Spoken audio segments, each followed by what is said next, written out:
The night was heavy with smoke and shadows, the kind that clung to the skin and made every breath taste like ash.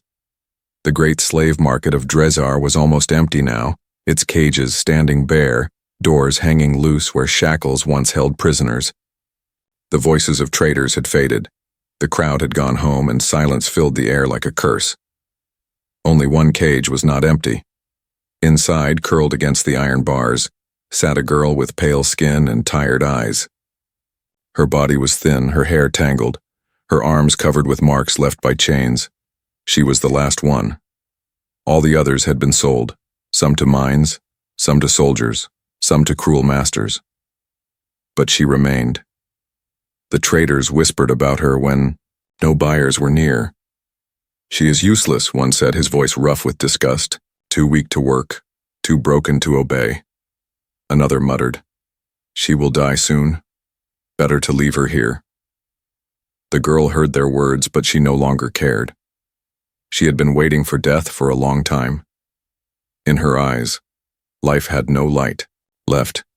She was not even afraid anymore, only empty. Then, the sound of footsteps echoed through the market, heavy boots striking stone. The traders lifted their heads, confused. Who would come this late after the market had ended? A man stepped from the shadows. He was human. His coat was old, torn at the edges, his boots covered with dust. His face carried lines of exhaustion, but his eyes, sharp, steady, searching, moved across the empty cages until they stopped on her. The traders sneered. "You are too late, human. The good slaves are gone. Only this one remains." They laughed, pointing at the girl. "She is trash, not worth a coin. Leave her to rot." But the human did not turn away. He walked closer, his eyes fixed on her as if he saw something no one else could see. The girl lowered her head, afraid to meet his gaze. She had seen humans before, some crueler than aliens, some worse than monsters. If he wanted to buy her, it would only mean more pain. The trader spat on the ground. "Why waste your credits on her? She cannot fight, she cannot serve, she is nothing." The man's voice was calm, low but strong. "She is still alive. That is enough." The market fell silent. The girl blinked, unsure if she had heard right. Enough? How could life alone be enough? No one had ever said such words. The trader frowned, irritated. "Pay if you want, fool, but don't come back crying when she collapses in your arms." The man pulled out a small pouch. Inside were coins, less than what strong slaves once cost, but still enough for a trader's greed. He tossed the pouch without looking, his attention still on the girl. The deal was made. The cage door creaked open for the first time in years. The girl's legs shook as she tried to stand. Her chains were unlocked, falling to the ground with a sound like thunder in her ears. For a moment she thought she was dreaming. Freedom was a word she no longer understood. But as she stepped forward, she expected a whip, a shout, a cruel hand grabbing her neck. Instead, the man only stepped, back to give her space. His eyes were serious, almost sad, but not cruel. Still, she did not trust him. She wrapped her arms around herself, shivering though the night air was not cold. Her voice was broken, weak from years of silence. "Why, me?" The man did not answer right away. His gaze moved across the empty cages, the broken chains, the ash of torches still burning low. Then he looked at her again. "Because you should not die here." The words hit her like a knife, not of pain, but of confusion. She stared at him, unable to believe. No master had ever cared why a slave lived or died, and yet here was a stranger, a human of all people, saying she mattered enough to take away. The traders muttered behind them, laughing under their breath. Mad human, wasting money on bones and tears. But their voices grew faint as the man led her out of the market. Every step outside the walls felt unreal. She looked up at the sky, black and endless, and wondered if this was another dream. She did not know where he would take her, or what fate awaited her now. But one thought burned in her heart, louder than fear. For the first time in years, Someone had chosen her. The road beyond the slave market stretched like a scar across the land, dry and cracked under the pale moon. The human walked ahead, his boots crushing dust beneath every step. Behind him, the alien girl stumbled, her thin body fighting to keep balance. Every movement felt heavy to her, as if the chains were still clinging to her wrists even after falling. Away. She did not understand. Why had he bought her? The voices of the traders still rang in her ears, mocking her, calling her worthless. They were right. She was useless, broken, a shadow of what she once had been. No master wanted her, not even for cruelty. So why this man? What game was he playing? She kept her distance, never daring to come close. He had given her space, but to her it only meant something darker. Perhaps he wanted her to think she was free before crushing her hope later. Humans were clever like that, cruel in ways that broke more than bone. Her stomach twisted with hunger, but when he stopped to hand her a piece of dry bread, she froze. His hand extended calmly, palm open, waiting. She stared at the food like it was poison. Her cracked lips parted, but no words came. She shook her head and stepped back, arms tight around herself. The man sighed but did not push her. He set the bread down on a flat stone, turned, and walked ahead again without a word. This confused her even more. If he wanted obedience, why? Not strike her? Why give her a choice? The silence of the road grew heavy. She followed, her eyes darting to his back, searching for answers. Every detail of him became a puzzle. The way his shoulders sagged as if carrying invisible weight, the scars on his hands that spoke of old battles, the way he glanced at the stars as though looking for something lost. At last, she found her, voice soft and trembling. Why? Buy me? The words broke the night. For a moment she thought he had not heard. But then he slowed, turning his head just enough to let his voice carry back. You were alone. That was all. 2 simple words. The girl's heart clenched. Alone. Yes, she had been alone for so long, even when trapped in crowded cages. But why would that matter to him? Her mind refused to accept it. Kindness was a trick, always a trick. She lowered her head, whispering almost to herself. Slaves are not saved. They are used. The human stopped walking. For the first time, he turned fully to face her. His eyes met hers, dark, steady, unflinching. I did not buy a slave, he said. His voice carried no anger, only a quiet strength that made her chest ache. I bought your chance to live. Her knees weakened, she did not know what to say. The ground felt unstable beneath her feet. She wanted to believe him, but belief was dangerous. Belief could shatter a soul when it was betrayed. He turned again and walked on, leaving her in silence. The night deepened. Hours passed in heavy quiet, until her body finally betrayed her. Hunger gnawed too deep. She glanced at the stone where he had placed the bread earlier. Her hands shook as she picked it up, sniffed it, half expecting a bitter taste of poison. But it was only bread, hard, dry, but real. She ate, each bite painful on her dry throat, but she ate anyway. Tears stung her eyes as she chewed. She hated herself for it, hated her weakness. But still, she could not stop. From a short distance, away, the man sat near a dying fire, watching the flames and not her. He said nothing, offered no praise, no mockery. It was as if her eating was her choice alone. This unsettled her even more. When the moon was high, her body gave in to exhaustion. She curled on the ground, arms wrapped around her knees. Her heart pounded with fear that he would strike her while she slept, or chain her again. But when her eyes grew heavy, she saw only the faint glow of the fire and his figure sitting still, like a silent guardian. Dreams came. Dark dreams of cages, of cruel laughter, of endless pain. She woke with a gasp, sweat on her face, expecting to see his hand raised above her. Instead, he had laid a blanket near her side, not touching, only there if she wanted it. Her throat tightened. She did not take it. She could not. Trust was too dangerous.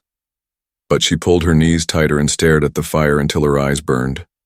Somewhere in the silence, she asked again, barely above a whisper. "Why me?" The flames flickered across his tired face.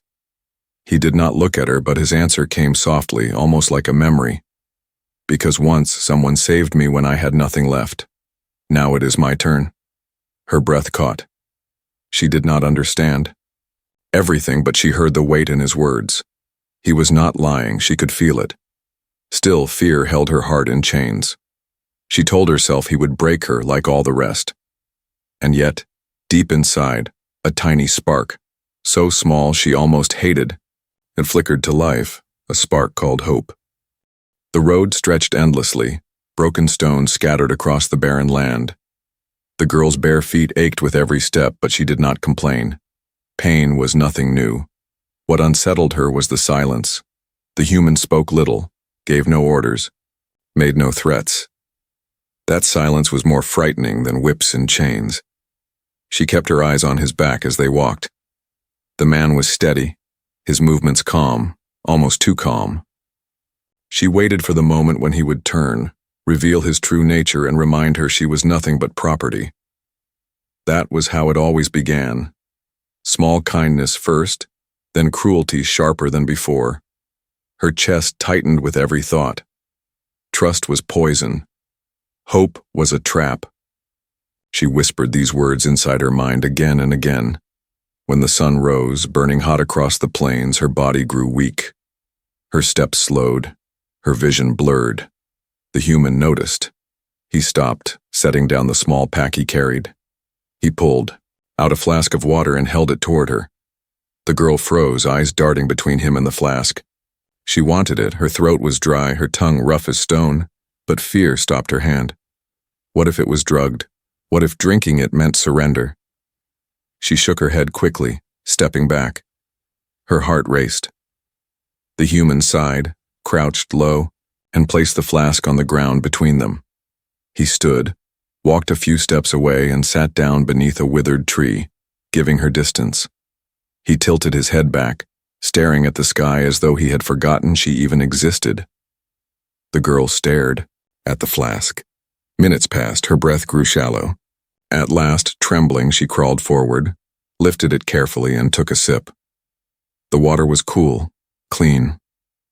No poison. She drank more, and tears filled her eyes, not because it was poisoned, but because it wasn't. She glanced at him. He wasn't watching her. He hadn't even moved. Why? When night fell, the world turned colder. They stopped near a cluster of rocks for shelter. The human gathered branches and lit a small fire. The glow lit his face, showing lines of age and shadows of old pain. She sat far away, hugging her knees. He cooked something over the fire, simple food with a smell she had not known in years. The warmth reached her nose, twisting her stomach with hunger. Yet still she didn't dare accept when he set some near her. She thought of cages, of false comfort. He noticed her refusal, but didn't push. He ate his share quietly. Then, without a word, he lay down near the fire, his back to her, and closed his eyes. The girl did not sleep. She sat in the dark, her eyes wide, heart pounding. What if he was pretending? What if he waited until she closed her eyes to bind her, to hurt her? Memories haunted her, the screams of other slaves, the cruel laughter of masters. She saw the past whenever she blinked. In her mind, chains rattled. In her chest, fear roared. Hours passed. The fire cracked and dimmed. The human still lay there, unmoving, breathing deep like someone truly asleep. Her body gave in. Her eyelids fell heavy. She tried to stay awake, but couldn't. Dreams dragged her down, dreams of cages, of blood, of endless nights. She woke with a gasp, her heart racing, certain she was back in her prison. But when her eyes opened, the fire still burned low, and the man sat awake now, feeding more wood to the flames. His face turned slightly toward her. "You are safe," he said softly. Only 3 words, no anger, no command, just quiet certainty. Her throat ached. She pulled her knees close, unsure if she should believe him. The next morning, the journey continued. They walked past ruins of old buildings, broken walls from wars long forgotten. The girl's eyes wandered across the stones, each scarred by battles. It reminded her of herself, broken, left behind. The human moved steadily, carrying his pack without complaint. Once he noticed her stumble. Without speaking, he slowed his pace so she could keep up. Every act of patience confused her more. She wanted to scream at him, to demand the truth. Why did he treat her like this? Why had he chosen her? But her voice was locked inside, chained by fear. On the third night, as the stars filled the sky, she finally spoke. You are strange." He looked at her, a faint shadow of a smile touching his tired face. "Strange." She nodded, struggling to find words. "You do not hurt. You do not command." He leaned back against a rock, his gaze rising to the stars. "Because I did not free you to make you a slave again." Her chest tightened. The words were impossible. No one gave freedom for nothing. No one risked credits, time, or danger for someone worthless. And yet, sitting by the fire, she realized something terrifying. For the first time in years, she wanted to believe him. The mountains rose ahead like jagged teeth, sharp against the morning sky. The road that led there was rough, broken with stones and dust. The alien girl walked slowly, her body weaker with each passing hour. Her feet bled from cuts, but she forced herself to keep moving. If she slowed too much, she feared the human might strike her. But he never did. Instead, he watched her from time to time, his gaze unreadable. His silence was heavy, yet strangely gentle. By noon, the sun burned mercilessly. Her vision blurred, her legs trembled, and before she could stop herself, her body gave way. She fell to the ground with a soft cry, dust rising around her. She expected pain to follow. A kick, a lash, a cruel voice demanding she get up. Memories of past masters flooded her mind. She curled up, bracing for the blow. But it never came. Instead, she felt strong arms lifting her from the ground. Her breath caught. The human carried her as if she weighed nothing, his steps steady on the harsh road. She struggled weakly, whispering, "No, don't, please." But his grip was not cruel, not crushing. It was careful, steady, almost protective. He spoke, softly, his voice low like a calm river. "Rest. You cannot walk further today." She stared at him, her heart thundering. No one had ever spoken to her like that. Not as a master, not as an owner, but as if she was someone worth saving. He carried her until they reached a small hollow between rocks. There, he set her down carefully, as if afraid she might break. He opened his pack, pulled out cloth, and poured water onto it. Then, gently, he cleaned the wounds on her feet. Her eyes widened. She had never known such a thing. Masters ignored the wounds of their slaves. Pain was their problem. Yet this human knelt before her, washing dirt from her cuts, wrapping them in strips of cloth with careful hands. She could not stop staring. Her voice broke in confusion. Why do this?" He looked up at her, his face tired but calm. "Because pain should be healed, not ignored." Her throat tightened.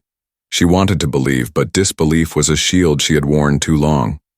"Slaves are not healed," she whispered. His gaze did not falter. "Then you are no slave." The words struck like thunder inside her chest. She pulled back, shaking her head. "No, I am. I was sold. You paid." "Yes," he said simply, tying the last strip of cloth.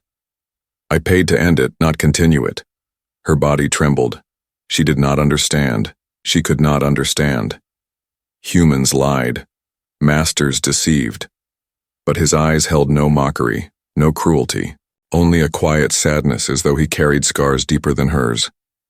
That night, as firelight flickered against the rocks, he handed her a bowl of warm stew. The smell filled her senses. Her stomach twisted with hunger, but fear still chained her. Hands. She looked at him suspiciously. He did not force her. He only set the bowl beside her, then leaned back against the rock, eating his own share in silence.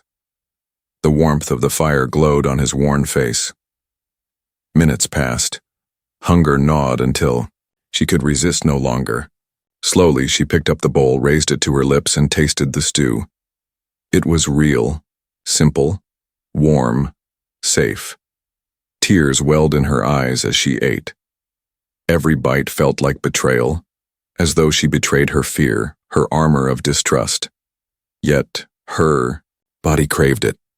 She finished quickly, ashamed, and set the empty bowl down. She expected him to mock her, to sneer at her weakness, but he only nodded slightly, as if to say he was glad she had eaten. Nothing more. Later, when she lay curled beneath the stars, he placed a blanket near her again. Not on her, not forced, just near. She hesitated, staring at it, her heart torn between suspicion and longing. At last, she pulled it around her shoulders. The warmth seeped into her bones, chasing away the cold night air. For the first time in years, she slept without shivering.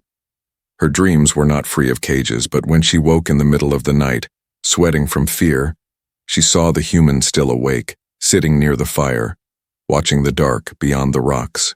Like a sentinel, the girl whispered into the silence, her voice trembling. Why are you different?" He looked at her, his eyes lit faintly by fire. He said nothing at first, then answered in a voice so soft it almost broke. "Because once I was broken too. Someone helped me. Now it is my turn." Her breath caught. Her heart pounded. She turned her face away, pretending not to care. But deep inside, a tiny warmth, fragile, dangerous, terrifying, grew stronger. It was the first kindness she had known in a lifetime of pain, and it frightened her more than any whip ever had. The morning was quiet, but inside the girl's heart, storms raged. She sat near the dying fire, pulling the blanket tighter around her shoulders. The human had gone a little way off, searching for water, leaving her alone in the hollow of the rocks. For the first time since he had bought her, she was without his shadow nearby. She should have felt relief. Instead, she felt uneasy. Her eyes wandered to the road behind them, back toward the slave market. Memories returned like knives cutting into her mind, chains that bit into her skin, the shouts of traders, the hopeless eyes of other captives. She remembered the laughter when buyers passed her cage, calling her weak, broken, worthless. Her fingers trembled as they touched the scars on her wrists. Each mark carried a story she wished she could forget. The shadows of her past whispered that no one could be trusted, not even this strange human. Perhaps his kindness was only temporary. Perhaps, like all others, he would soon reveal the cruelty, hiding behind calm eyes. The sound of footsteps broke her thoughts. She turned quickly, heart racing, but it was only him, returning with a small flask of water. He handed it to her without a word. She hesitated, staring at it, then took it slowly. "There you mo." Eyes met for a brief moment. His gaze was steady, not demanding, not mocking, only steady. She looked away quickly, afraid he might see too much in her. He sat near the fire, silent as always, and began preparing their pack for the journey ahead. The girl's voice cracked, softly, surprising even herself. "Why do you look at me like that?" He paused. "Like what?" "Like, I am not broken," she whispered. He set down the pack, his eyes meeting hers again. "Because you are not." Her chest tightened. Anger rose, though it was not anger at him but at herself, at the world, at the lie she had been forced to swallow for years. "You don't know," she said bitterly. "You don't know what I have seen, what I have done." The human's face grew darker, shadows passing over it. "You think I don't understand pain?" His voice was low, calm, but sharp. "I have seen cages too. I have seen death take everything from me. I have lived with chains you cannot see." His words hit her like a storm, For the first time, she realized he was not simply a rescuer, not simply a buyer with a strange sense of mercy. He carried his own past, his own shadows. Still, she shook her head. No, you are strong. You walk free. I am nothing. He leaned closer, his gaze unwavering. You are alive. That is not nothing. Her breath caught. Those words, again, the same ones he had spoken in the market. She hated them because they made her want to believe, but belief was dangerous. That night, when they stopped near a ruined tower, she could not sleep. The sky was wide above, full of stars, but the memories inside her were darker than any night. She curled beneath the blanket, but dreams dragged her down again. She was back in the cage, iron biting into her wrists. A hand reached for her throat, laughter echoing in her ears. She screamed in the dream, her voice tearing through the silence. When she woke, her body shook with fear. Her eyes darted wildly, expecting to see a master standing over her. But instead, the human sat near the fire, his hand raised halfway as if he wanted to comfort her but held himself back. You were dreaming, he said quietly. Her lips trembled. Always dreaming, she whispered. For a moment, silence stretched between them. Then he spoke with a voice filled with old sorrow. Dreams fade. Scars remain. But scars do not mean the fight is lost. She stared at him, confused. How do you know? He looked into the fire. Not at her. Because I carry my own scars, some on skin, some deeper. His eyes reflected the flames, showing pain she could not name. He had not told her his story, but she saw pieces of it in his silence, in the tiredness of his face, in the weight that clung to his shoulders. For the first time, she wondered if perhaps they were not so different. Her voice softened. Did someone hurt you too? He nodded slowly. Yes, but someone else chose to help me when I was nothing. They gave me a chance. I cannot forget it. The girl lowered her gaze, her chest aching with emotion she did not understand. If he spoke truth, then his kindness was not random. It was a chain.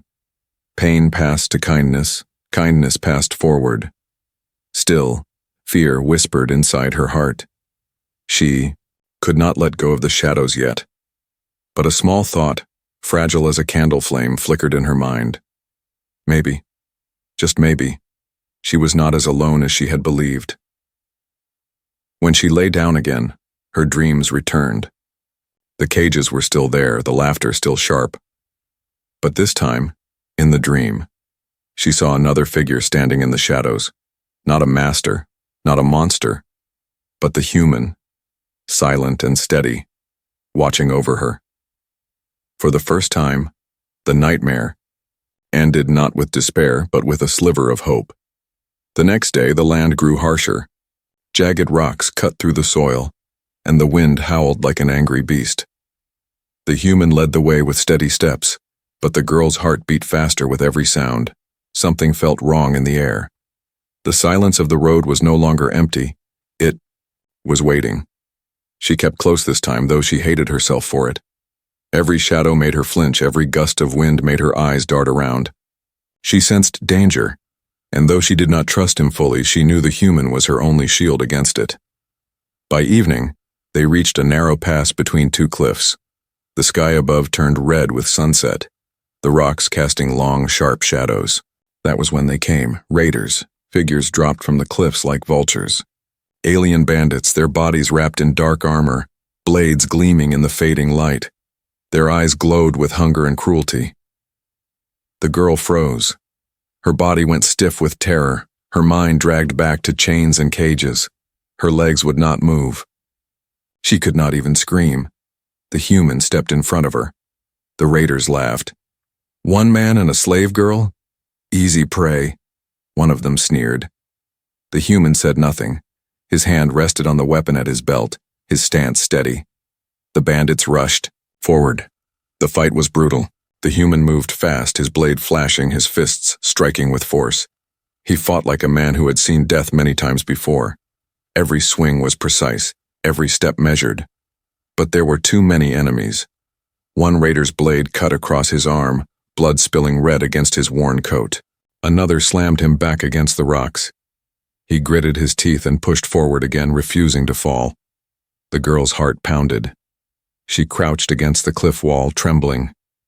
She wanted to shut her eyes, to disappear, but she could not. Her gaze locked on him, on the human fighting for her. He could have run. He could have left her behind, the worthless slave no one wanted. But he didn't. When one raider lunged toward her, blade raised high, the human threw himself between them. The blade cut into his shoulder and he roared in pain, but he held the attacker back, forcing him away from her. Her breath broke. Tears blurred her vision. He was bleeding, wounded, yet still he stood like a wall before her. Why? Why would a human suffer wounds for her when she was nothing? The bandits hesitated. The human's eyes burned with fury, his blade dripping with blood, his voice cut through the night. She is under my protection. Touch her and you die. Something in his tone, unshakable, deadly, made the raiders falter. They snarled curses but began to back away, dragging their injured with them. In the few, and they fled into the cliffs, their shadows swallowed by the dark. Silence returned, broken only by the human's rough breathing. The girl stared at him. Blood stained his clothes, his face pale from pain. Yet his eyes still searched the darkness, making sure no danger remained. When he finally sank to one knee, she rushed forward without thinking, her hands trembling pressed against his wounded shoulder. Why? Why would you do this? He looked at her, his gaze steady even in pain. Because you deserve to live. Her tears fell freely. The words, the fight, the blood, all of it, tore down the walls she had built inside. For the first time she touched him not with fear but with desperation. She pressed cloth against his wound, clumsy, but determined. He did not stop her. He let her try, his breathing heavy, his eyes closing briefly as if the touch of another brought him peace. She whispered through sobs, "You should have left me. I am nothing." He opened his eyes, his voice low but unyielding. "You are not nothing. You are someone, and I will not let you be taken again." Her chest ached with emotions too strong to hold. All her life she had been told she was worthless, weak, broken. Yet here was a man, bleeding for her, declaring she was more than chains, more than scars. Trust was dangerous. But in that moment, as she pressed her hands to his wounds, she felt something breaking inside her, not in pain but in release. The chains around her heart loosened. For the first time she wanted to trust. The night after the raid was heavy with silence. The girl sat close to the fire, her hands trembling as she pressed cloth against the human's wound. His coat lay beside him, torn and soaked with blood. He did not complain. He only sat still, his face pale but his eyes steady, watching the flames. She worked clumsily, her fingers shaking. She had never cared for anyone before, never been allowed to. Slaves were not taught to heal. They were taught to obey. Yet here she was, cleaning, his wounds tying cloth strips as tightly as she could. Tears blurred her vision. You nearly died because of me." He looked at her, his voice low. "I nearly died because that is what it means to protect." Her heart twisted. All her life, protection had been a word that belonged to others, the masters, the buyers, the guards. Slaves had no shield. But now someone had stood before her, bleeding so she could live. She whispered, "Why me? You could have left me there. You could have saved yourself." The human's gaze did not falter. "Because once, I was the one no one wanted, and someone chose me. Now I choose you." Her breath caught. She could not stop the tears. She turned, her face away, ashamed of her weakness, but deep inside she felt something breaking. The chains of fear, the weight of hopelessness, they cracked piece by piece. For the first time she believed him. When the fire dimmed, exhaustion pulled them both into uneasy sleep. The girl dreamt again of cages and chains. But this time, the dream shifted. The bars melted into mist, the darkness split by a faint light. And in that light stood the human, holding out his hand. When morning came, she woke to find him already awake, though tired. He struggled to stand, his wounded arm held close to his chest. She rushed forward, panic in her eyes. "You cannot walk." He gave a faint smile, shaking his head. "I have walked through worse. We cannot stay here." Her fear turned into determination. She stepped forward, placing herself beside him. "Then I will help you." He blinked, surprised, but she met his gaze with new strength, no longer shrinking, no longer hiding. She lifted part of his pack onto her shoulders. The weight nearly crushed her, but she held it firmly. For the first time, the journey did not feel like chains dragging her forward. It felt like choice. The days that followed were slow, but different. She still feared the shadows of her past, but they no longer ruled her. She began to speak more, small words at first, then questions. She asked him about the stars, about his world, about the scars on his hands. He answered when he could, sometimes in silence, sometimes in stories that revealed pieces of his life. She learned he had lost people once, people he had loved. That pain had carved lines into his face, but it had also given him strength to protect others. One night, when the fire glowed between them, she finally spoke the words she had hidden for so long. "I was nothing in the cages. I believed I would die there. But you made me feel alive again." He looked at her, quiet for a long time, then said softly, "You were always alive. You only needed someone to remind you." Her chest ached with warmth she had never known. As the journey neared its end, they came to a crossroad. The human stopped, his voice steady. "Beyond here is freedom. I will not chain you. You can leave if you wish." Her body froze. Freedom. She had dreamed of it for years, yet now that it stood before her, it felt terrifying. Freedom meant choice. Freedom meant stepping into a world that had rejected her, alone once more. She stared at him.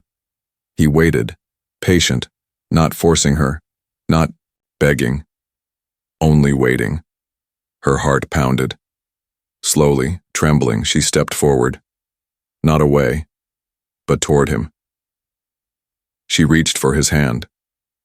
The human blinked, surprised, but he did not pull back. Their hands touched, her thin fingers wrapping around his scarred palm.